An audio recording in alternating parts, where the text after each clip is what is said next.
Good afternoon everyone, welcome to the mock analysis of GK section.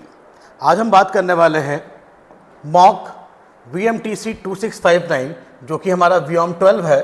इस mock के अंदर GK से related किस तरह से पैसेजेस हमें देखने को मिले हैं और उससे रिलेटेड क्या कुछ क्वेश्चन हमें देखने को मिले हैं, हम उसको डिस्कस करना स्टार्ट करते हैं। चलिए बात करते हैं पैसेज 1 के बारे में। अगर हम पैसेज 1 की बात करें तो पैसेज 1 एक मिनिस्टर हैं आपका union minister for new and renewable energy, जिनके नाम को हमने एक्स से क्या कर रखा है, आपका एब्रीवेट कर रखा है। उनका एक स्टेटमेंट आया है, उनका एक स्पीच आया है जिसमें उन्होंने कहा है कि इंडिया क्या कर रहा है, आपका इंडिया कहीं ना कहीं सोलर सेल मैन्युफैक्चरिंग में क्या करने की बात कर रहा है, आपका स्वदेशी या फिर इंडिजीनियस टेक्नोलॉजी को ऑप्ट करने की बात कर रहा है। अगर आप इस पूरे के पूरे पैसेज को देखोगे तो कहीं ना कहीं इस पूरे पैसेज के अंदर बात की गई है कि इंडिया किस तरह से सोलर सेल या सोलर एनर्जी के फील्ड में इंडिजीनियस टेक्नोलॉजी या इंडिजीनियस स्टार्टअप को क्या करके आगे लाके एक इंडिपेंडेंट बनने की कोशिश कर रहा है, जिसके लिए हमें इस सोलर एनर्जी के फील्ड में किसी और के ऊपर डिपेंडेंट ना रहना पड़े।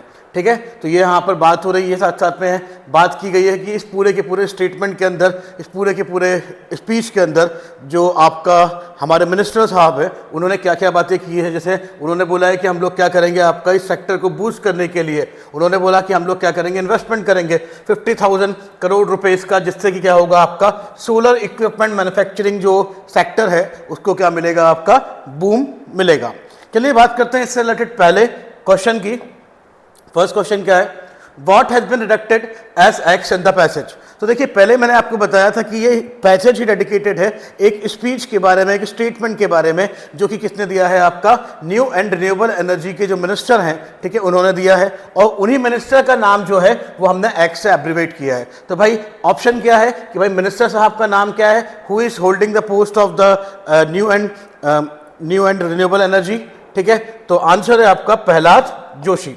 ठीक है, करेक्ट आंसर क्या है, प्रहलाद जोशी, जो कि पैसेज के अंदर भी मेंशन किया गया है। अब देखिए सीधी सी बात है, स्टेटमेंट है आपका प्रहलाद जोशी का, और प्रहलाद जोशी है union minister for new and renewable energy. और इन्होंने बोला है कि किस तरह से आपका जो इंडिया है वो सोलर वैल्यू चेन में डोमेस्टिक मार्केट को बूम करने की बात कर रहा है, डोमेस्टिक सेक्टर में इंडिजीनियस टेक्नोलॉजी को आगे बढ़ाने की बात कर रहा है।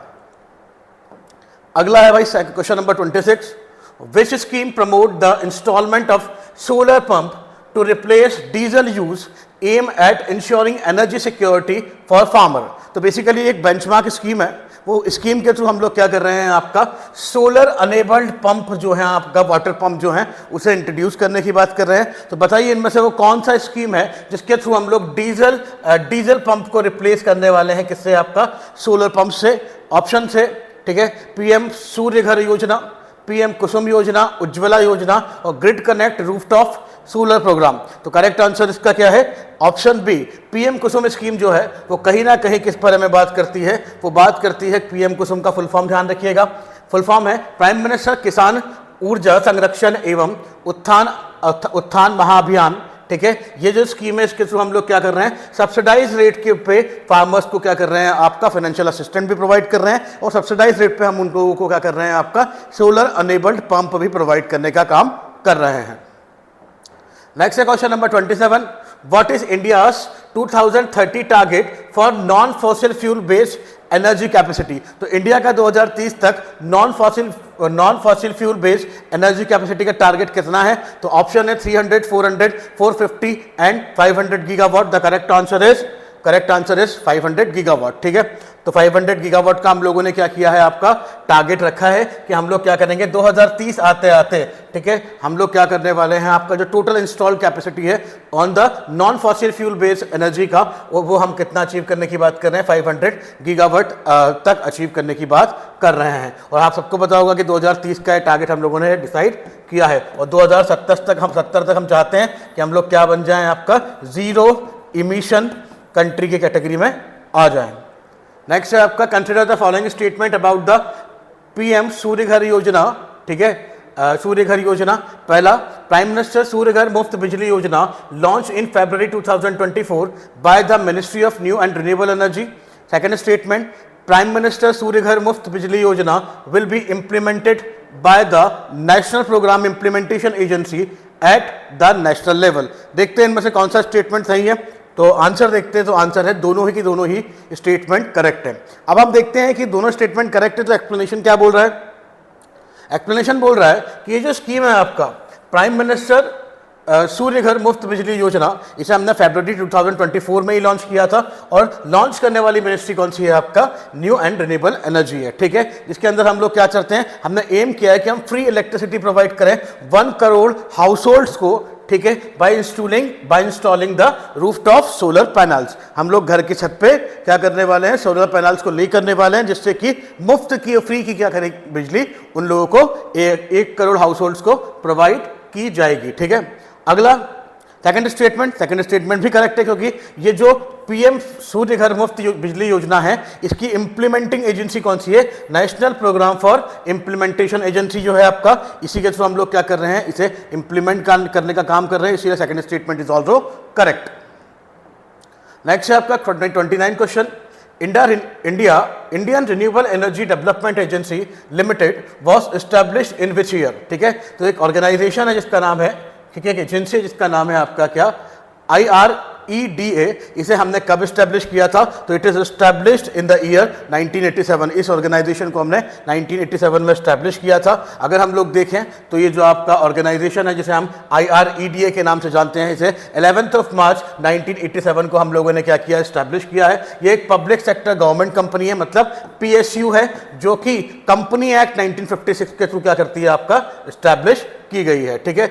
ये क्या करने का काम कर रही है, it promote and develop and extend the financial assistance for renewable energy and energy efficiency conservation projects, ठीक है।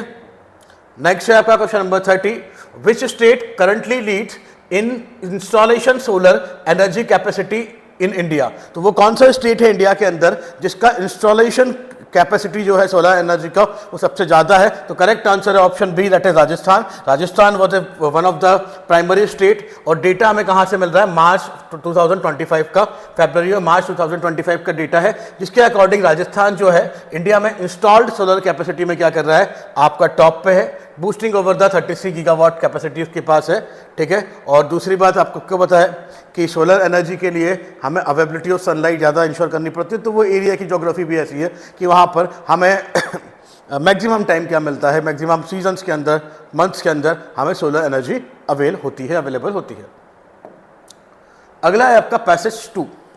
पैसेज 2 बेसिकली एक न्यूज़ आर्टिकल के बारे में बात कर रहा है, ठीक है। एक न्यूज़ में एक डेली मैगजीन के अंदर, या अपन बात कर सकते हैं आपका इंग्लिश डेली न्यूज़पेपर के अंदर, जो सोनिया गांधी है आपका, ठीक है, सोनिया गांधी जो कि कांग्रेस से क्या करती हैं, आपका बिलोंग करती हैं, उनका एक क्या छपा है, आर्टिकल छपा है, जिस आर्टिकल के अंदर उन्होंने कंसर्न रेज किया है about a development project which is name as the great Nicobar island development project, ठीक है। हम सबको पता है कि मोदी का जो विजन है, मोदी गवर्नमेंट का जो विजन है, उस विजन के थ्रू हम लोग क्या कर रहे हैं, इस great Nicobar island development project को क्या कर रहे हैं, इनिशिएट कर रहे हैं। और इस पूरे के पूरे प्रोजेक्ट के इनिशिएशन से या डेवलपमेंट के लिए जो एजेंसी रिस्पॉन्सिबल है वो क्या है, आपका नीति आयोग। नीति आयोग इस पूरे के पूरे प्रोजेक्ट को क्या कर रही है, आपका लीड कर रही है। और कहीं ना कहीं सोनिया गांधी का जो पूरा की पूरा कंसर्न है about this Nicobar development project, वो यहाँ पर रेज हो रहा है, ठीक है। उसी के बारे में यहाँ पर आपको लाइमलाइट्स मिल जाएगी, उसी के बारे में यहाँ चीज़ें आपको देखने को मिलेगी। चलिए, इससे रिलेटेड पहला क्वेश्चन क्या है, in which year Great Nicobar project launch. तो ग्रेट निकोबार प्रोजेक्ट को हमने किस ईयर लॉन्च किया था, तो it is launch in the year 2021। इसे 2021 में हम लोगों ने क्या किया है, लॉन्च किया था। और इसे कंसीव कौन कर रहा है, आपका इसे it is conceived bye NITI Aayog, ठीक है, ध्यान रखिएगा। इसके थ्रू हम लोग क्या करना चाहते हैं, हमारा एम क्या है, हमारा एम है इंटरनेशनल कंटेनर ट्रांसशिपमेंट टर्मिनल को क्या करना चाहते हैं, हमने यहाँ पर बिल्ड करना चाहते हैं, ठीक है। Next question number 32, the implementing agency for the GNI project is, ठीक है। तो कंसीव नीति आयोग के अंडर हो रहा है, पर इम्प्लीमेंटिंग एजेंसी कौन है, तो इम्प्लीमेंटिंग एजेंसी का अगर नाम देखें तो करेक्ट आंसर है option B, Andaman and Nicobar island integrated development corporation. ये क्या कर रहा है, इस पूरे की पूरी स्कीम को, इस पूरे के पूरे डेवलपमेंट प्रोजेक्ट को क्या कर रहा है, इंप्लीमेंट करने का काम कर रहा है। ठीक है, तो ये ध्यान रखिएगा। हाँ, एक चीज़ और ध्यान रखना, ये जो पूरा की पूरा आपका प्रोजेक्ट है great Nicobar island development project, ये आपका अलाइन है किसके साथ? India's maritime vision of 2030। साथ साथ में अगर हम लोग देखें तो जो अमृतकाल विजन है हमारा 2047 का, उसके साथ भी ये अलाइन कर रहा है। नेक्स्ट है question number 33, consider the following statement about the India maritime vision 2030। ठीक है, तो इंडिया का जो मैरीटाइम विजन है 2030 का, उसके बारे में कुछ स्टेटमेंट है, देखते हैं क्या बोल रहा है स्टेटमेंट। पहला statement, it is a 10-year blueprint for a maritime sector which will be released by prime minister of India at the maritime India summit in November 2022। भाई this statement is properly correct, क्योंकि ये जो पूरा की पूरा आपका है India maritime vision, ये हमने 10 साल का ब्लूप्रिंट तैयार किया है मैरीटाइम सेक्टर के लिए, और अगर हम बात करें तो इसे रिलीज किया गया था प्राइम मिनिस्टर मोदी के द्वारा इन द ईयर 2020 के अंदर हमने इसे रिलीज किया है। सेकंड स्टेटमेंट को देखते हैं क्या बोल रहा है। It will supersede the Sagarmala initiative and aim to boost waterways, give fillip to the ship building industries and encourage cruise tourism in India. This statement is also correct, क्योंकि कहीं ना कहीं ये जो आपका प्रोजेक्ट है, ठीक है, ये आपका क्या कर रहा है, सुपरसीड कर रहा है सागरमाला इनिशिएटिव के साथ। और जो ये मेंशन कर रहा है किस बारे में, जो ये बात मेंशन कर रहा है किसके बारे में, एम्स के बारे में, ये भी क्या है यहाँ पर प्रॉपरली करेक्ट है। ठीक है, इसीलिए इसका आंसर क्या होगा, option C is the correct answer. दोनों ही स्टेटमेंट सही हैं, जो मैंने आपको बताया वही चीज़ आपको एक्सप्लेनेशन में देखने को मिल जाएगी।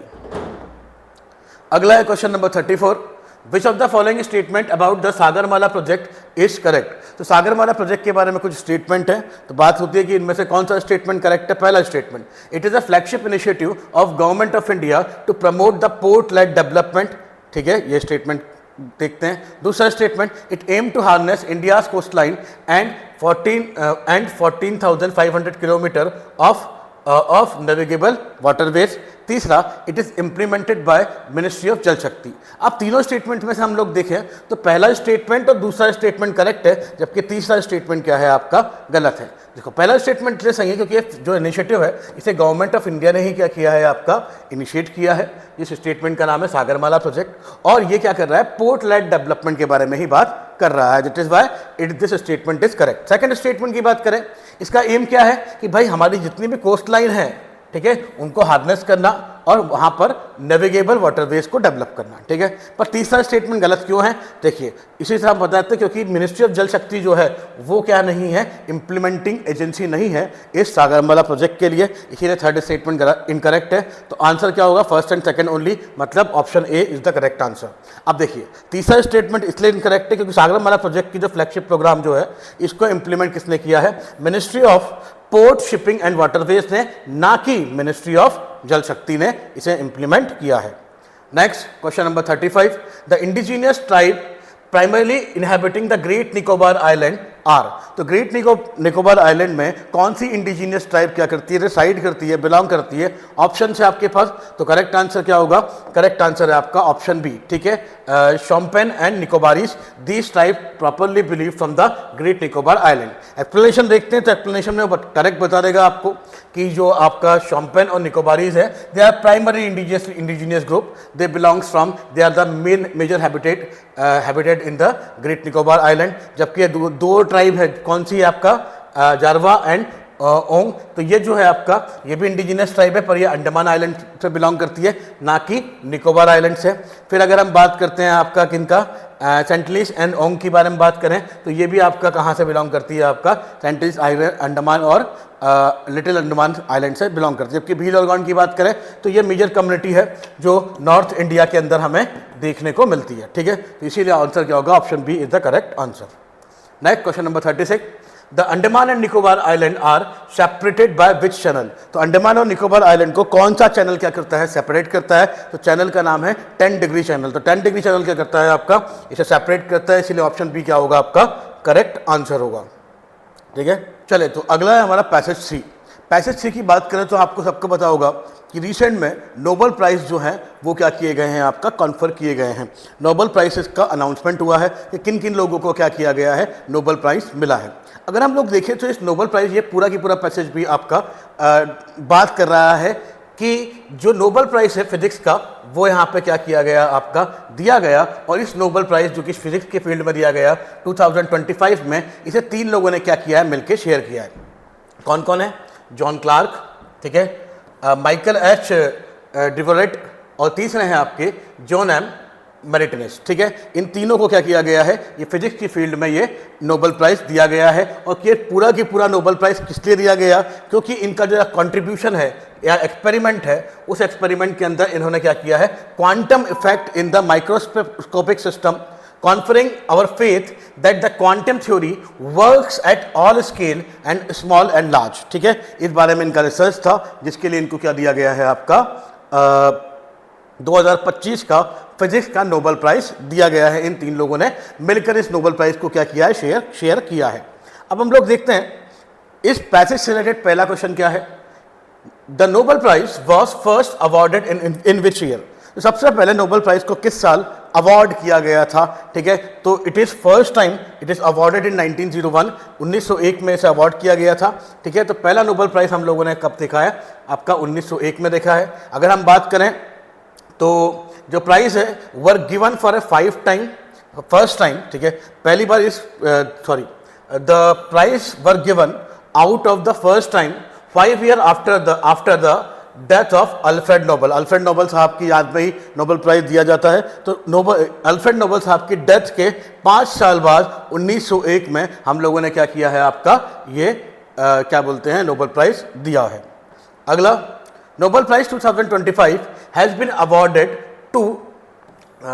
To Susumu Kitagawa, Richard Robson and Omar M Yaghi for the development of, ठीक है। तो बात हो रही है कि ये 3 लोग हैं आपका, सुसुमु कितागवा, रिचर्ड रॉबसन और उमर एम यागी। इन लोगों को जो नोबेल प्राइज दिया गया 2025 का, वो किस चीज़ को डेवलप करने के लिए दिया गया? पहला, nano particles, synthetic of quantum dots, third, metal organic framework, and fourth, click chemistry and bio ऑर्थोनल chemistry. तो देखते हैं इन तीनों को जो अवार्ड दिया गया है वो मेटल ऑर्गेनिक फ्रेमवर्क जो है उसको डेवलप करने के लिए दिया गया है। तो देखिए क्या बोल रहा है, नोबेल प्राइज अवार्ड किया गया है इन तीनों लोगों को कंबाइनली, वो दिया गया है for the development of metal organic framework, ठीक है, ध्यान रखिएगा। नेक्स्ट है, who has been awarded the 2025 peace prize. तो अभी सीधी सी बात है, जैसे ही पीस प्राइज अनाउंस किया गया तो वो peace prize, Nobel peace prize बड़ा ही लाइमलाइट में आया, क्योंकि कहीं ना कहीं हम सबको पता था कि जो डोनाल्ड ट्रंप साहब हैं वो कहीं ना कहीं क्या कर रहे थे, आपका डिमांड कर रहे थे या होप कर रहे थे कि 2025 का जो नोबेल पीस प्राइज है वो उनको दिया जाएगा, ठीक है। पर हम लोगों ने देखा कि 2025 का जो नोबेल प्राइज है डोनाल्ड ट्रंप को ना देते हुए दिया गया है किसे? क्वेश्चन यही पूछ रहा है, तो आंसर है आपका कौन सा? ऑप्शन डी, ठीक है। तो मारिया मास्काडो जो है आपका, इन्हें क्या दिया गया है, नोबेल पीस प्राइज 2025 से अवार्ड किया गया है। ये बेसिकली वेनेजुला की क्या है, अपोजिशन लीडर हैं, जिन्होंने किस चीज़ के लिए काम किया है, जिन्होंने वेनेजुला के अंदर डेमोक्रेसी को स्टैब्लिश करने के लिए काम किया है, और इनके इसी अटेम्प्ट के कारण इनको क्या दिया गया है, 2025 का नोबेल पीस प्राइज प्रोवाइड किया गया है या कन्फर किया गया है। नेक्स्ट है question number 40, Nobel prize in economics 2025 is awarded to. तो नोबेल पीस प्राइज जो है इकोनॉमिक्स का, इनमें से किसे अवार्ड किया गया?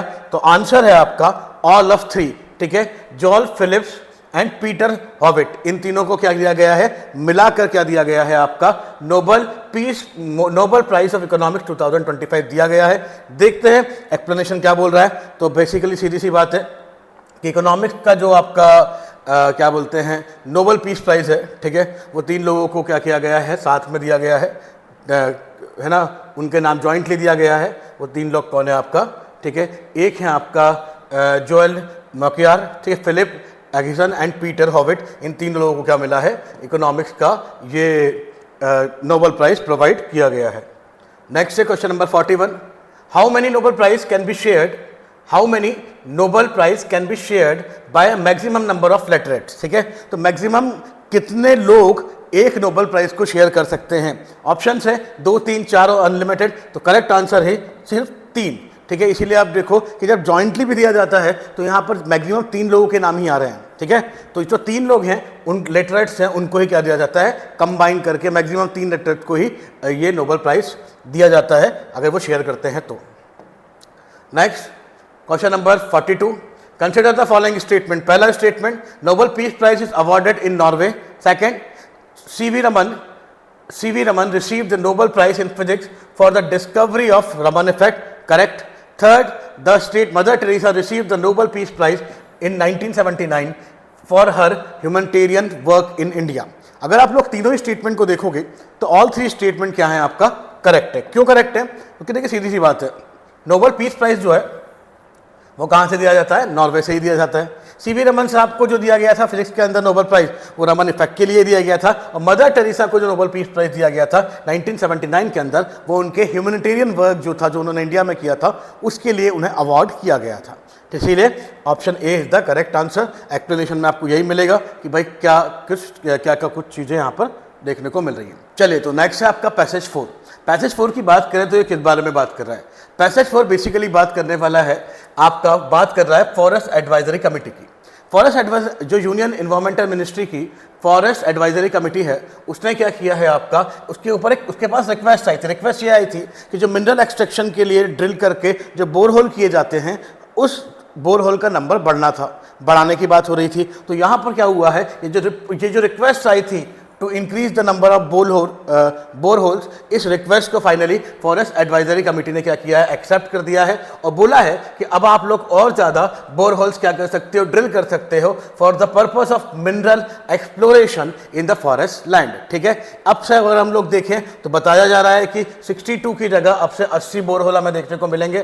ठीक है, इसकी परमिशन दी गई है। इसके अलावा अगर हम लोग देखें तो जो बोरहोल्स होते हैं उनके डायमीटर के बारे में, उनके साइज़ के बारे में भी यहाँ मेंशन किया गया है।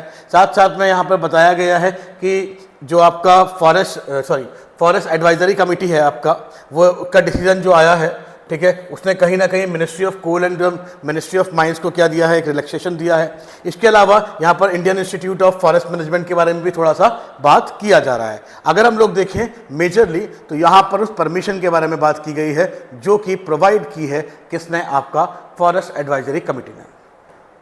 अब इससे रिलेटेड पहला क्वेश्चन क्या है, पहला, which of the following statement is correctly describe the power of forest advisory committee. तो फॉरेस्ट एडवाइजरी कमेटी की पावर को इनमें से कौन सा स्टेटमेंट क्या कर रहा है, डिस्क्राइब कर रहा है? पहला, FAC can only recommend not approve, ठीक है, not approve diversion of forest land. देखो सीधी सी बात है, यहाँ रिकमेंडेशन वाली तो बात है ही नहीं। ठीक है, यहाँ रिकमेंडेशन की बात होती नहीं है। ठीक है, यहाँ पर बात होती है इम्प्लीमेंटेशन की। ठीक है, तो रिकमेंडेशन वाली बात आई है, इसलिए ये स्टेटमेंट क्या होगा, गलत होगा।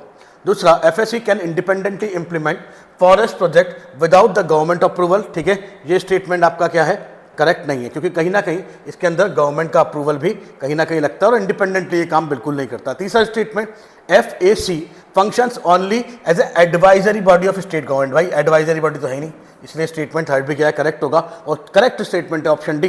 ठीक है, कि FAC में अप्रूव एंड रिजेक्ट प्रोजेक्ट, इसके पास ऑथोरिटी है कि प्रोजेक्ट को, जो project related to the industrial development at the forest land, ठीक है, ऐसे प्रोजेक्ट को या तो अप्रूव करे या रिजेक्ट करे, इसका सोल ऑथोरिटी किसके पास होता है, फॉरेस्ट एडवाइजरी कमेटी के पास होता है। And can impose specific condition for diversion of forest land. अगर कोई स्पेसिफिक कंडीशन लगती है तो इसके पास ये पावर भी है कि वो इसे इंप्लीमेंट करवा सकता है। इसीलिए ऑप्शन डी क्या होगा, करेक्ट होगा। ठीक है, यही आपको एक्सप्लेनेशन में देखने को मिलेगा। नेक्स्ट है आपका 44th, which of the following best explain the significance of critical mineral for India's economy. तो भाई क्रिटिकल मिनरल्स का इंडिया की इकोनॉमी के लिए क्या सिग्निफिकेंस है, कौन सा स्टेटमेंट इस चीज़ को वेरीफाई कर रहा है? देखिए पहला statement, they are mainly use in a traditional industry. भाई ट्रेडिशनल इंडस्ट्री की बात हो गई है तो ऑब्वियस सी बात है ये स्टेटमेंट गलत हो गया, क्योंकि हम जब भी बात करते हैं किसकी, क्रिटिकल मिनरल की, तो क्रिटिकल मिनरल जो है आपका, जो टेक मैन्युफैक्चरिंग के काम में यूज होता है, क्लीन एनर्जी के काम में होता है। इसीलिए भाई ट्रेडिशनल इंडस्ट्री वर्ड जो है उसी ने इस स्टेटमेंट को गलत बता दिया। Second, they are essential for high tech manufacturing, clean energy transaction and the national security application. ठीक है, ये स्टेटमेंट प्रॉपरली करेक्ट है, क्योंकि क्रिटिकल मिनरल जो है वो हमने डिस्क्राइब इसलिए किया है कि हमारा इंपोर्ट डिपेंडेंसी कम हो जाए और साथ साथ में ये जो इंपॉर्टेंट सेक्टर है जिसमें हाई टेक मैन्युफैक्चरिंग हो रहा है, क्लीन एनर्जी ट्रांजेक्शन हो रहा है, यहाँ पर हमें एक बूम मिल सके, इसलिए second statement correct statement. Third, it they are easily available domestically and minimum strategic importance. भाई स्टेटमेंट गलत है क्योंकि इसकी अवेलेबिलिटी और साथ साथ में जो स्ट्रेटेजिक इंपॉर्टेंस है इसके बारे में बात हो रही है। तीसरा last, they are only use for jewellery and construction purpose. नहीं भाई, इसका यूज़ हम लोग कर रहे हैं क्लीन एनर्जी की फील्ड में, ठीक है, ऑटोमेशन की फील्ड में, ठीक है, हम लोग टेक की फील्ड में काम कर रहे हैं। इसीलिए अगर आप लोग देखें तो ओनली सेकंड स्टेटमेंट जो है वो क्या कर रहा है, बेस्ट एक्सप्लेन कर रहा है सिग्निफिकेंस ऑफ क्रिटिकल मिनरल्स को, इसीलिए ऑप्शन बी क्या होगा, करेक्ट होगा।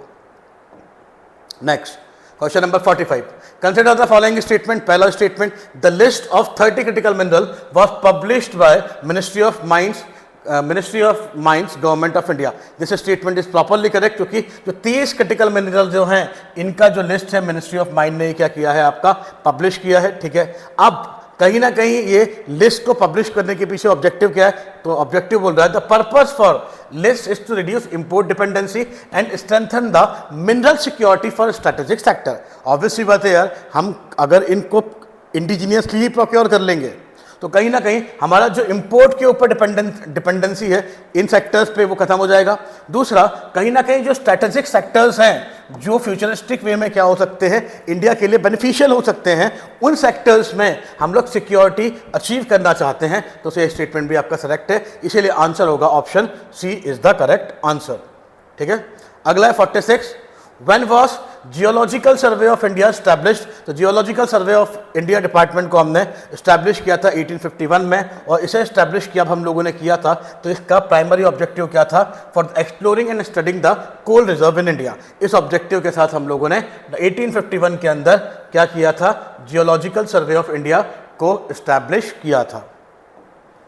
Next question number 47, In which year was Indian Institute of Forest Management established? तो Indian institute of forest management Bhopal में लोकेटेड है, ये फॉरेस्ट के ऊपर रिसर्च करता है, ठीक है, ठीक है। तो ये से हमने कब स्टैब्लिश किया था, इट इज स्टैब्लिश इन 1982, ठीक है, ये 1982 में हमने स्टैब्लिश किया है। It is located at Bhopal Madhya Pradesh, ठीक है। Natural resource service training institute जो है इसको बोला जाता है। नेक्स्ट है अगला, अगर बात करें अगला passage 5, this passage is the last passage from this mock. अगर हम इस पैसेज की बात करते हैं तो इस पैसेज आपका बात कर रहा है किसके बारे में, राइट टू इंफॉर्मेशन एक्ट के बारे में बात कर रहा है, ठीक है। और इस पूरे के पूरे पैसेज को अगर आप लोग देखोगे तो इसके अंदर राइट टू इन्फॉर्मेशन की ही बात की गई है कि कहीं ना कहीं जब हमने राइट टू इन्फॉर्मेशन को क्या किया था, लाए थे, उस समय ये जो आपका राइट टू इन्फॉर्मेशन एक्ट जो है वो डेमोक्रेसी के एक पिलर को क्या कर रहा था और स्ट्रेंथन करने की बात कर रहा था। कहीं ना कहीं राइट टू इन्फॉर्मेशन एक्ट से हमारे जो पीपल्स हैं उनको क्या मिला है, इन्फॉर्मेशन का एक्सेस मिला है कि वो कोई भी इन्फॉर्मेशन जो कि सॉवरेनिटी और इंटीग्रिटी से रिलेटेड नहीं हो कंट्री की, उसे क्या कर सकते हैं, गवर्नमेंट डिपार्टमेंट से मांग सकते हैं, जिससे कि ट्रांसपेरेंसी जो है वो क्या होगी, स्टैब्लिश होगी। और अगर आप लोग देखोगे तो ये पूरा की पूरा पैसेज जो है it is about the accountability, transparency, ठीक है, उन सब के बारे में बात कर रहा हूँ। मेजरली बात कर रहा है किसके बारे में, आपका राइट टू इन्फॉर्मेशन एक्ट के बारे में, क्योंकि ये इसकी एनिवर्सरी थी, उसी दिन ये पूरा की पूरा आपका आर्टिकल हमें देखने को मिला था।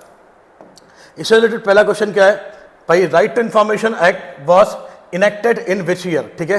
राइट टू इन्फॉर्मेशन एक्ट जो है इसे हमने किस साल इनेक्ट किया है, तो it is enacted in the year 2005।